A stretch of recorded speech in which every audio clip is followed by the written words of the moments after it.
Την καλημέρα μου σε όλους, εύχομαι να είστε καλά. Καθώς λοιπόν πίνετε όλο το καφέ σας, ακούστε μια απίστευτη είδηση και φυσικά πριν σας την πω, να σας υπενθυμίσω να κάνετε όλοι like και εγγραφή στο κανάλι της θετικής ντοπαμίνης. Ερευνήτρια λοιπόν θεράπευσε μόνη της τον καρκίνο, που στην Κροατία, στο Ζάγκρεπ. Πάμε λοιπόν να διαβάσουμε το άρθρο από το NGR, το οποίο σας προτρέπω να το διαβάσετε ολόκληρο. Μία ιολόγος λοιπόν στην Κροατία φαίνεται ότι απαλλάχτηκε από τον καρκίνο του μαστού κάνοντας ενέσεις με 2 ιούς που καλλιέργησε στο εργαστήριό της. Ποιοι ήταν αυτοί, θα αναφέρουμε σε λίγο. Η Μπεάτα Χαλάτσι, ιολόγος στο Πανεπιστήμιο του Ζάγκρεπ, ήταν 49 ετών το 2020, νυν 53, όταν ένας νέος όγκος εμφανίστηκε στο στήθος της για δεύτερη φορά μετά από την μαστεκτομή. Βρισκόταν στο 3ο στάδιο του καρκίνου, δεν αντέχει όμως να υποβληθεί σε ακόμα έναν νέο γύρο χημειοθεραπείας και αποφάσισε να πάρει την κατάσταση στα χέρια της. Απαλλαγμένη λοιπόν από τον καρκίνο εδώ και 4 χρόνια, η Χαλάση παρουσίασε την περίπτωση σε μελέτη που δημοσίευσε φέτος μαζί με δικούς της συνεργάτες στην επιθεώρηση vaccines, που σημαίνει εμβόλια, μετά την άρνηση άλλων εκδοτών να τη δεχτούν, προφανώς για ηθικούς λόγους. Και λέει η ίδια, χρειάστηκε ένας γενναίος εκδότης για να δημοσιευτεί η αναφορά. Είπε στο περιοδικό Nature. Η ερευνήτρια ακολούθησε την προσέγγιση της ογκολιτικής ιοθεραπείας, OVT, η οποία αξιοποιεί ιούς που αφενός επιτίθενται απευθείας στα καρκινικά κύτταρα, αφετέρου κινητοποιούν το αμυντικό σύστημα για την εξουδετερώσή τους. Αν σας θυμίζει αυτό μία εκπομπή που έκανα πριν από λίγες εβδομάδες, μόλις νομίζω πριν από 2 εβδομάδες, τότε έχετε δίκιο, πέφτουμε μέσα ότι χρησιμοποιούνται πολλές φορές ιοί για να γίνει η εν λόγω εξουδετερώση. Πιο πολλά όμως άλλη στιγμή, καθώς τώρα δεν μου επιτρέπεται να μιλήσω παραπάνω.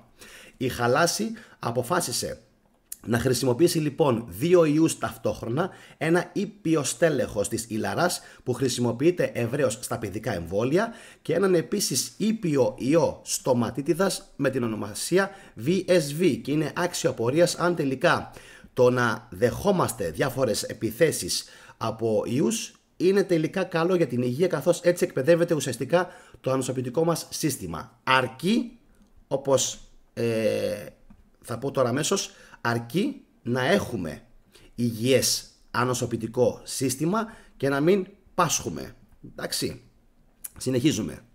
Και οι 2 ιοί ήταν γνωστό ότι προσβάλλουν τον τύπο κυττάρων από τον οποίο αναπτύχθηκε ο καρκίνος. Ο όγκος, συγγνώμη, ναι. Πολύ σημαντικό. Για διάστημα 2 μηνών, ένας συνάδελφος της ερευνήτριας της έκανε ενέσεις με τους 2 ιούς απευθείας μέσα στον όγκο στο στήθος της και οι γιατροί της είχαν συμφωνήσει να την παρακολουθούν ώστε να ξεκινήσουν άμεσα χημειοθεραπεία αν οι εν λόγω ενέσεις δεν λειτουργούσαν. Κι όμως τελικά ο όγκος συρρικνώθηκε χωρίς σημαντικές παρενέργειες.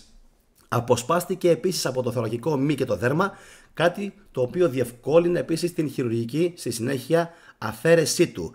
Η εξέταση του ιστού έδειξε ότι ήταν γεμάτος από λεμφοκύτταρα του ανοσοποιητικού συστήματος, ένδειξη ότι υπήρχε τελικά απόκριση στην εν λόγω θεραπεία που αποφάσισε η Χαλάση να ακολουθήσει. Μετά από το χειρουργείο, η ερευνήτρια ακολούθησε προληπτική αγωγή για 1 χρόνο με ένα αντικαρκινικό φάρμακο που πραγματικά έχει πολύ μεγάλο όνομα. Είναι χαρακτηριστικό ότι περισσότεροι από 10 εκδότες αρνήθηκαν να δημοσιεύσουν την περίπτωση αυτή της Χαλάση, προφανώς για ηθικούς λόγους, καθώς δεν ήθελαν, αναφέρουν και λένε, να προτρέψουν και άλλους ερευνητές και άλλους ιολόγους και άλλους ογκολόγους να αυτοπειραματιστούν ή ακόμα και να τους μπουν διάφορες άλλες ιδέες στο μυαλό, να κάνουν διάφορα άλλα πειράματα πάνω σε... Καταλαβαίνετε, δεν μπορώ να το πω. Οπότε είχαν αρνηθεί εξ αρχής να κάνουν την εν λόγω δημοσίευση. Ωραία. Και το άρθρο τελειώνει και λέει, τέλος, η Χαλάση εξασφάλισε τον Σεπτέμβριο χρηματοδότηση για την δοκιμή ογκολιτικών ιωθεραπείων σε οικόσιτα ζώα. Και αυτή είναι μια ωραία είδηση για εσάς που αγαπάτε τα ζώα. Εννοείται όμως ότι η είδηση έχει πολύ περισσότερη σημασία για τους ανθρώπους οι οποίοι υποφέρουν από καρκίνο. Εννοείται πως αξίζει να γίνει μια κοινοποίηση. Εννοείται πως αξίζει να κάνουμε ένα like και για την περίπτωση της Χαλάση και φυσικά για τους ανθρώπους οι οποίοι θα ήθελαν να μάθουν για αυτήν την έρευνα. Θα ήταν επίσης καλό το βίντεο αυτό να κοινοποιηθεί σε Έλληνες γιατρούς, παθολόγους, ογκολόγους, καθώς επίσης και σε μια πληθώρα από γιατρούς. Θα με ενδιέφερε πάρα πολύ η άποψή τους, τι πιστεύουν για την χαλάση. Δεοντολογικά, φυσικά ο καθένας έχει το δικό του σώμα, μπορεί να κάνει ό,τι θέλει πάνω σε αυτό. Φυσικά, όπως καταλάβατε και από τους υπόλοιπους εκδότες οι οποίοι αρνήθηκαν να κάνουν την εν λόγω έκδοση, υπάρχει πάντα το στοιχείο, το ηθικό, το οποίο άλλες φορές είναι λίγο πιο εύκολο για κάποιον να το παρακάμψει, άλλες φορές όχι. Σε κάθε περίπτωση όμως θα περιμένω οπωσδήποτε να διαβάσω τα σχόλια σας κάτω ακριβώς από το βίντεο και όπως είπα και πριν, θα ήθελα πάρα πολύ αυτό το βίντεο να το κοινοποιήσετε σε ανθρώπους οι οποίοι άφοβα κιόλας, καθώς μιλάμε για μια έρευνα η οποία έχει δημοσιευτεί κανονικότατα, έτσι, και νομίζω πως δεν χρειάζεται φόβος πάνω σε αυτό. Για περισσότερα όμως προτρέπω και θα βάλω κάτω από το βίντεο στην περιγραφή, θα βάλω τον σύνδεσμο από το INGR και αν δεν θέλετε να κάνετε κοινοποίηση στο βίντεο αυτό, τουλάχιστον κοινοποιήστε τον σύνδεσμο από το in.gr.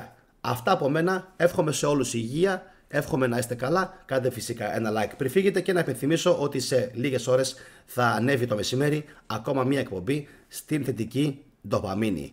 Αυτά από μένα, εύχομαι να είστε όλοι καλά. Καλή συνέχεια, γεια σας.